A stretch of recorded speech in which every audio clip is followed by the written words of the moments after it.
Assalamu alaikum everyone. This is Mohammed Muzammil Munaf from the platform of IQ School of Finance. CFAP 3 Strategy and Performance Measurement. ICAP का वो exam जिसका पहले नाम business management and strategy हुआ करता था।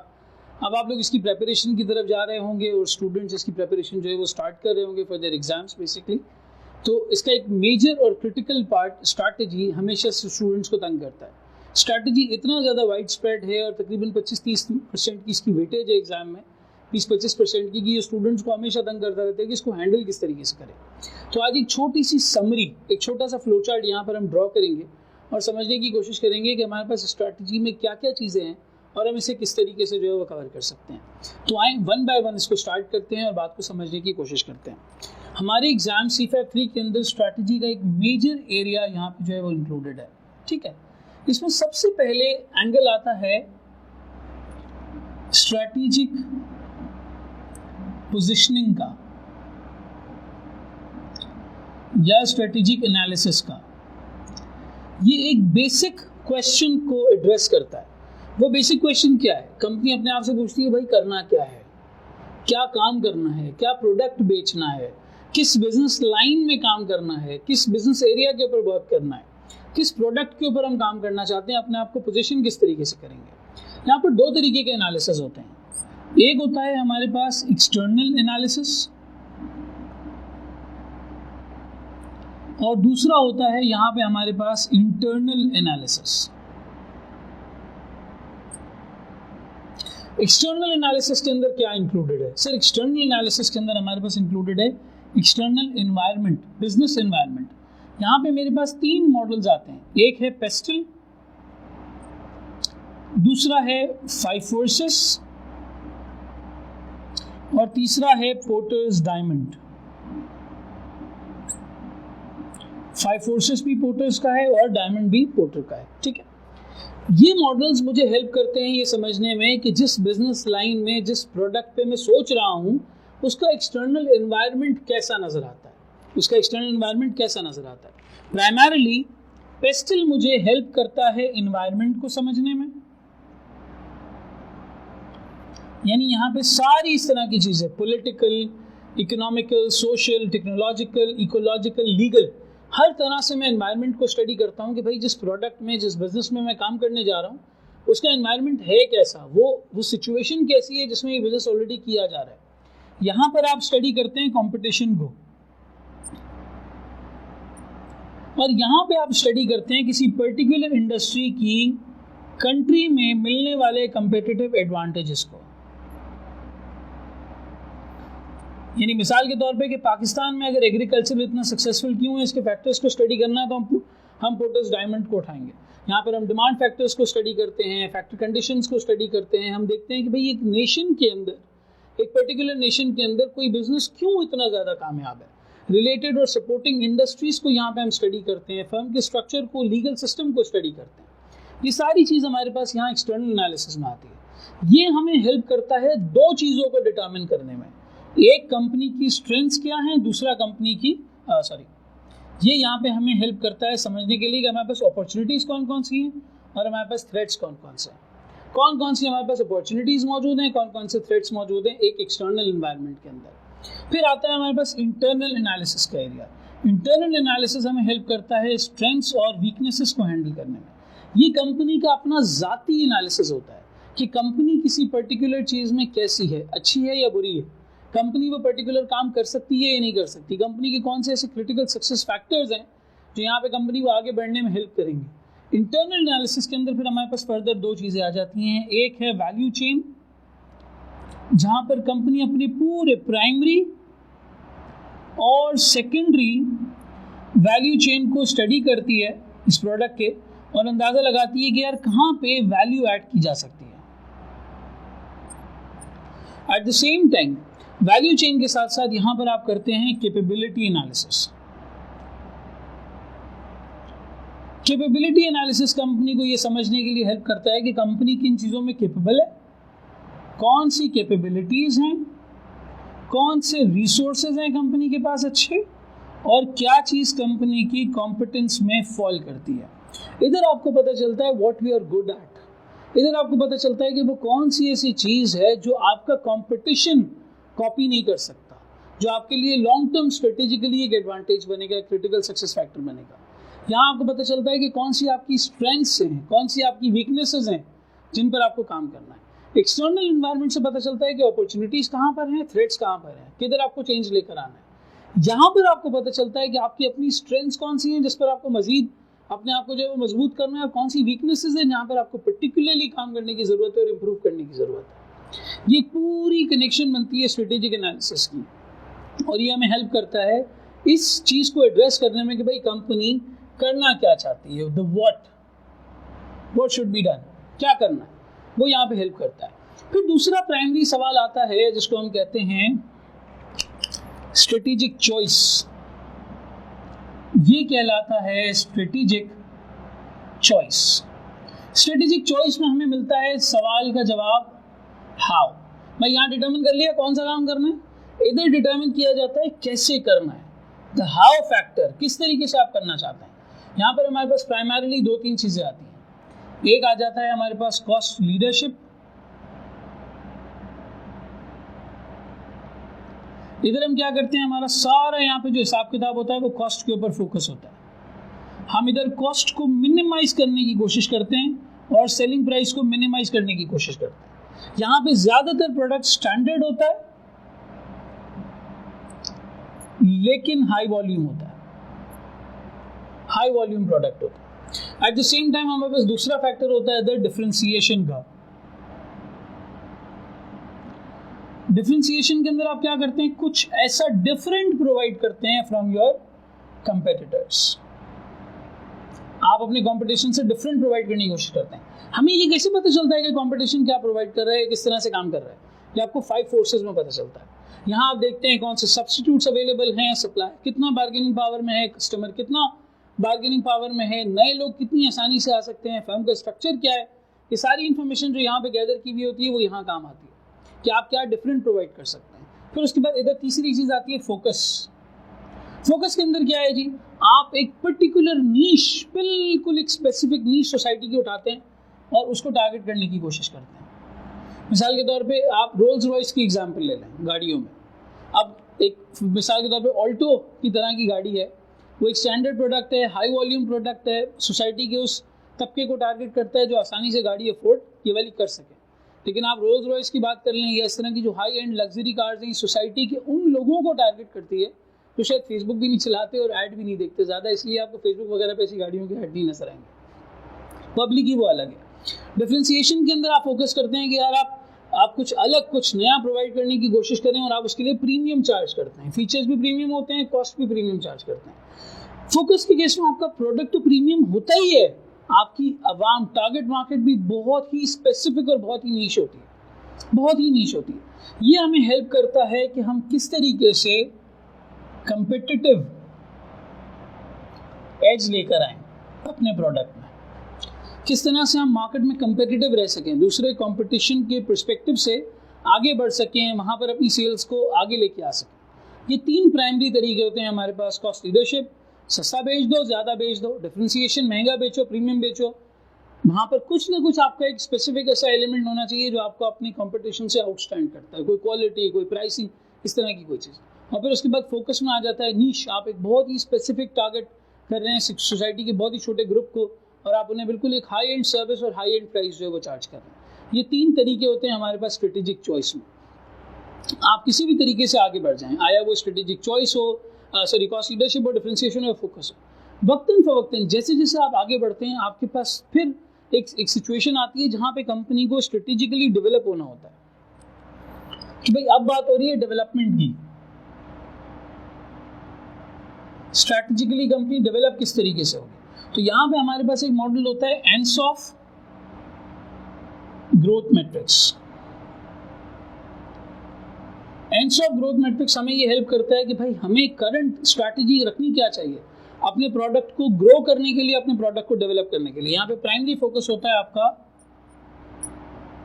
Growth के ऊपर, प्राइमरी फोकस होता है। तो यहाँ पे हमारे पास 4 स्टेप्स होते हैं। सबसे पहला आपका स्टेप होना चाहिए मार्केट पेनिट्रेशन, जहां पर आप एक एग्जिस्टिंग एरिया के अंदर या एक एग्जिस्टिंग मार्केट के अंदर बड़ा अच्छा परफॉर्म कर लें। मिसाल के तौर पे मैं आज अगर एक प्रोडक्ट लॉन्च करता हूँ, कराची मेरे लिए एक मार्केट है, लाहौर एक मार्केट है, इस्लामाबाद एक मार्केट है। मैं कहता हूँ यार मैं सबसे पहले इसको कराची में पायलट करूँगा, इस प्रोडक्ट को देखूंगा मैं कामयाब हो रहा हूँ नहीं हो रहा।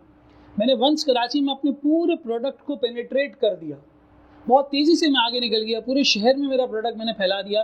This step is called market penetration. मैं मार्केट को पेनिट्रेट कर गया, पेनिट्रेशन हो गई मेरे प्रोडक्ट। दूसरा स्टेप होता है यहाँ पे आप मार्केट को डेवलप करें, मार्केट डेवलपमेंट।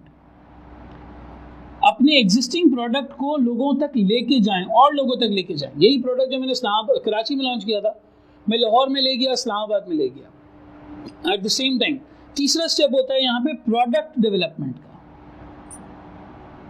कि जी मैंने क्या किया, मैंने उसी एग्जिस्टिंग मार्केट को नए प्रोडक्ट प्रोवाइड करने की कोशिश की, नए प्रोडक्ट देने की कोशिश की।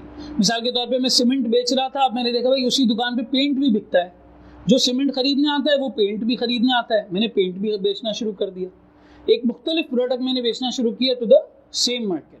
एट द सेम टाइम हमारे पास यहाँ पर अगला स्टेप होता है डाइवर्सिफिकेशन। डाइवर्सिफिकेशन में क्या होता है जी, हम प्रोडक्ट भी नया लेकर आते हैं और हम मार्केट भी नई लेकर आते हैं। डाइवर्सिफिकेशन के अंदर फिर आपके पास 2-3 स्टेप्स होते हैं। एक होता है वर्टिकल इंटीग्रेशन या फिर होता है आपके पास हॉरिजॉन्टल इंटीग्रेशन। वर्टिकल इंटीग्रेशन के अंदर क्या होता है सर, या तो हम यहाँ पे रॉ मटेरियल का कंट्रोल अपने हाथ में ले लेते हैं जो कि बैकवर्ड इंटीग्रेशन कहलाता है, या फिर हम सप्लाई चेन का, डिस्ट्रीब्यूशन का कंट्रोल अपने हाथ में ले लेते हैं जो कि हमारे पास फॉरवर्ड इंटीग्रेशन कहलाता है। हॉरिजॉन्टल इंटीग्रेशन के अंदर क्या होता है, हम रिलेटेड प्रोडक्ट्स को अपने हाथ में ले लेते हैं, मिलते जुलते प्रोडक्ट्स में हम डाइवर्सिफाई कर जाते हैं, डाइवर्सिफिकेशन कर जाते हैं। और फिर बिल्कुल ही आप एक अलग मार्केट और एक अलग प्रोडक्ट की तरफ जा रहे हैं तो वो आपको एक कॉन्ग्लोमरेट बनाने की तरफ जो है वो लेके जा रहा है, कॉन्ग्लोमरेट बनाने की तरफ जो है वो लेके जा रहा है। तो डेवलपमेंट में हमारे पास स्ट्रेटेजिक डेवलपमेंट में ये चीज़ें आ जाती हैं। फिर डेवलपमेंट के और कौन कौन से ऐसे सोर्सेज हैं जिसके थ्रू हम डेवलप कर सकते हैं। तो अगर हम डेवलपमेंट की मजीद बात करें तो यहाँ पे हमारे पास होता है सर, एक है ऑर्गेनिक ग्रोथ, फिर आ जाता है हमारे पास मर्जर्स एंड एक्विजिशंस, यहाँ पर आ जाता है हमारे पास लाइसेंसिंग, पार्टनरशिप एंड जेवीज, ठीक है, और यहाँ पर आ जाता है फ्रेंचाइजिंग। हम इस तरह की तमाम चीज़ों से वक्तन फवक्तन जो है वो डेवलप कर सकते हैं और आगे बढ़ सकते हैं। सर जब इतने सारे प्रोडक्ट्स हो जाएंगे, स्ट्रेटेजिकली हम डेवलप कर जाएंगे, कोई कंपनी एक्वायर कर ली, किसी के साथ पार्टनरशिप कर ली, जेवी बना ली, हम एक्सपैंड कर रहे हैं, हमारा प्रोडक्ट तेज़ी से आगे बढ़ रहा है, कंपनी बड़ी हो रही है, एक प्रोडक्ट से दूसरा, दूसरे से तीसरा, तीसरे से चौथा, चौथे से पांचवा, पांचवे से 10वां प्रोडक्ट चलता चला जा रहा है। बहुत सारे प्रोडक्ट्स हमने लॉन्च कर दिए हैं, बहुत सारी चीज़ें हमारी कंपनी सेल कर रही है। सवाल ये पैदा होता है कि क्या ये हर प्रोडक्ट हम पूरी ज़िंदगी बेचते रहेंगे? नहीं सर, हमारे हर प्रोडक्ट की एक लाइफ साइकिल होती है, हमारे हर प्रोडक्ट की एक लाइफ साइकिल होती है। वो लाइफ साइकिल की हमारे पास इंट्रोडक्शन फेज़ होता है, हमारे पास हर प्रोडक्ट का एक ग्रोथ फेज़ होता है, फिर हमारे पास एक प्रोडक्ट का मैच्योरिटी फेज़ होता है और फिर उस प्रोडक्ट का डिक्लाइन फेज़ होता है। आप मिसाल ले लें आईपॉड्स की, एक MP3 प्लेयर नुमा डिवाइस एप्पल की तरफ से आया करती थी, एक ज़माने में इंट्रोड्यूस हुई, लोगों को बड़ी पसंद आई, ग्रोथ फेज़ में गई, पेनिट्रेट कर गई, मैच्योर हुई, डिक्लाइन हो गई। आज आईपॉड का काम हम अपने मोबाइल फ़ोन से ले लेते हैं, हमें उस प्रोडक्ट की कोई ज़रूरत नहीं है। आईपैड का काम लोग बहुत हद तक अपने मोबाइल फ़ोन से ले लेते हैं, उन्हें उसकी भी अलग से ज़रूरत नहीं। बहुत सारी चीज़ें आप मोबाइल फ़ोन के डिवाइस से जो है वो कंट्रोल कर सकते हैं। सर जब इस तरह का स्टेप आता है तो फिर यहाँ पर एक और चीज़ आती है जो स्ट्रैटेजिक एरिया में मौजूद है, और वो है पोर्टफोलियो एनालिसिस, जहाँ पर हम ये चेक करते हैं कि यार हमें किस प्रोडक्ट को कंटिन्यू करना है, किसको ग्रो करना है और किसको नहीं करना। पोर्टफोलियो एनालिसिस के अंदर सबसे मेजर चीज़ आती है BCG मैट्रिक्स। BCG मैट्रिक्स हमें ये हेल्प करता है समझने के लिए कि भाई कब किस कौन से प्रोडक्ट में आपने इन्वेस्टमेंट करनी है, कौन से प्रोडक्ट में इन्वेस्टमेंट नहीं करनी, किसको आगे लेके जाना है, किसको आगे नहीं लेके जाना। BCG मैट्रिक्स में फिर हमारे पास ये आता है कि भाई जहाँ पर आपका मार्केट शेयर भी बहुत अच्छा है, मार्केट शेयर भी बहुत अच्छा है और उसकी मार्केट ग्रो भी कर रही है, ग्रोथ फेज में, और मार्केट शेयर भी अच्छा है, that is a star product. यहाँ पर अमूमन आप मार्केट लीडर होते हैं या मार्केट लीडर होते हैं या बिल्कुल लीडर के करीब करीब होते हैं, आपके पास एक मेजर बड़ा मार्केट शेयर मौजूद होता है, मेजर और बड़ा मार्केट शेयर मौजूद होता है। फिर आ जाता है हमारे पास यहाँ पे cash cow. Sir cash cow वो प्रोडक्ट होते हैं जिनकी मार्केट में तो ग्रोथ नहीं होती लेकिन हम बड़ा अच्छा मार्केट शेयर एंजॉय कर रहे होते हैं। स्टार प्रोडक्ट पे आपको पूरा फोकस करना है, अपनी पोजीशन जाने नहीं देनी है हाथ से। इन्वेस्ट करते रहें और उसको बरकरार रखें अपनी पोजीशन को। कैश काउ में मजीद इन्वेस्ट करने की जरूरत नहीं है। कैश काउ जब तक कैश दे रहा है उस कैश को एंजॉय करते रहें, उस कैश को यूटिलाइज करते रहें, उस कैश को इस्तेमाल करें स्टार प्रोडक्ट्स में और प्रॉब्लम चाइल्ड्स में। जहाँ पर एक प्रॉब्लम चाइल्ड वाली सिचुएशन आ गई है कि यार अब आपको समझ नहीं आ रहा है कि उसमें करना क्या है, वो हमारी थर्ड टाइप है। Third is basically problem child. Sir problem child ये कि भाई मार्केट की ग्रोथ तो बहुत अच्छी चल रही है लेकिन हमारा जो मार्केट शेयर है वो नहीं है, इतना खास कोई मार्केट शेयर नहीं है। तो जो कैश हमारे पास स्टार प्रोडक्ट से निकल कर आता है, जो कैश हमारे पास यहाँ पे स्टार प्रोडक्ट से निकल कर आता है, वो हम प्रॉब्लम चाइल्ड के पास से जो कैश यहाँ से निकल के आता है कैश काउ में से, स्टार में से, वो हम प्रॉब्लम चाइल्ड पे यूटिलाइज करने की कोशिश करते हैं। इधर कैश लगाते हैं, मसले मसाइल देखते हैं, कहाँ प्रॉब्लम आ रही है, क्या हम एडवर्टाइजमेंट सही नहीं कर रहे, क्या हम मार्केटिंग सही नहीं कर रहे, क्या हमारे प्रोडक्ट में मसले मसाइल हैं, क्या कस्टमर की तरफ से कोई इशू आया हुआ है, कोई क्वेरी आई हुई है, इस तरह की सारी चीज़ें, इस तरीके की सारी चीज़ें हम यहाँ पे अंडरस्टैंड करने की कोशिश करते हैं। और यहाँ पे हमारे पास एक और सिचुएशन आती है जहाँ पर आपकी मार्केट डिक्लाइन फेज में जा रही है, यानी वहाँ पे ग्रोथ नहीं है बिल्कुल भी, और यहाँ पर आपका मार्केट शेयर भी कोई इतना खास नहीं है, तो फिर ये सिचुएशन कहलाती है डॉग। इससे जितना जल्दी हो सके आप डाइवेस्ट करके बाहर आ जाएं, बहुत अच्छा है।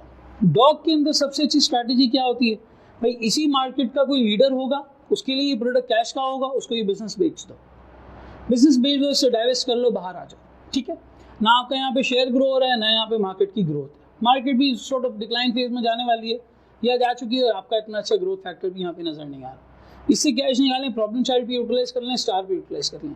कैश काउ आपको कैश प्रोवाइड करता है प्रॉब्लम चाइल्ड और स्टार पे इन्वेस्ट करने के लिए। स्टार में आपकी पोजीशन दिन ब दिन बेहतर होनी चाहिए, कोई आपकी पोजीशन छीन के ना जाए, इंक्रीज करनी चाहिए। Eight the same time dog से हम डाइवेस्ट करने की कोशिश करते हैं, प्रॉब्लम चाइल्ड और स्टार में इन्वेस्ट करने की कोशिश करते हैं। कैश काउ तब तक कैश एंजॉय करते हैं जब तक मेच्योरिटी होकर डिक्लाइन नहीं हो जाती इस मार्केट का, जब तक कैश मिल रहा है मिलता चला जाए।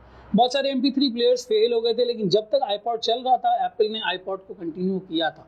Same was the case with camera, जो कि डिजिटल थे या उससे पहले रोल कैमरास थे जहाँ पे तस्वीर प्रिंट होकर निकलती थी। जब तक बिक रहा था कोडैक ने बेचा, खत्म हो गया। सिमियन फोन्स, फीचर फोन्स जब तक नोकिया बेच सका बेचा, उसके बाद जब खत्म हो गया। तो इस तरीके से आप अपने पोर्टफोलियो को एनालाइज करते हैं और अपने प्रोडक्ट की स्ट्रैटेजी बनाते हैं। बात शुरू होती है स्ट्रेटेजिक पोजीशनिंग या एनालिसिस से।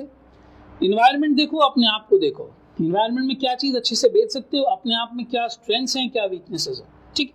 यहाँ पर ये अपॉर्चुनिटीज और थ्रेट्स लिखा हुआ है, ठीक है, अपॉर्चुनिटीज और थ्रेट्स।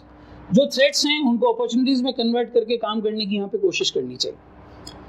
इंटरनली एनालाइज किया, क्या स्ट्रेंथ्स हैं, क्या वीकनेसेस हैं, किसमें हम अच्छे हैं, किसमें हम बुरे हैं, इनको एनालाइज किया। फिर उसके बाद जब काम शुरू किया किसी प्रोडक्ट पे, तो स्ट्रेटेजिक चॉइस हमने समझने की कोशिश की कि हम किस तरह से लेके आगे बढ़ना चाहते हैं इस काम को, क्या कॉस्ट लीडरशिप, क्या डिफरेंशिएशन, क्या फोकस। एक और चीज़ यहाँ पर होती है, एक चीज़ होती है यहाँ पर which is called lock in strategy.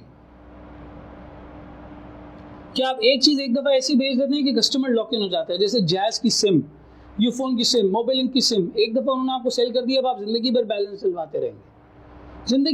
डलवाते रहेंगे, वो आपको जाने नहीं देंगे जब तक आप सिम उनकी यूज़ करेंगे, उनकी बिलिंग होती रहेगी। ये भी एक तरीकाकार होता है यहाँ पे। तो कॉस्ट लीडरशिप, सस्ता बेचो, डिफरेंशिएशन, कोई प्रीमियम चीज़ दे दो, प्रीमियम प्राइस चार्ज कर दो, फोकस होती ये भी डिफरेंशिएशन ही है एक तरीके की, लेकिन बहुत ही नीश और स्पेसिफिक मार्केट को टारगेट करो, या लॉक इन स्ट्रैटेजी, एक दफ़ा बेच दो, बार बार कस्टमर किसी चीज़ के लिए आपके पास आता रहेगा। फिर आ जाता है डेवलपमेंट का फेज़, जहाँ पर एक तरीका है कि भाई आप मार्केट पेनिट्रेट करें, फिर मार्केट्स को एक्सप्लोर करें, नए प्रोडक्ट लेके आएँ, डाइवर्सिफिकेशन करें।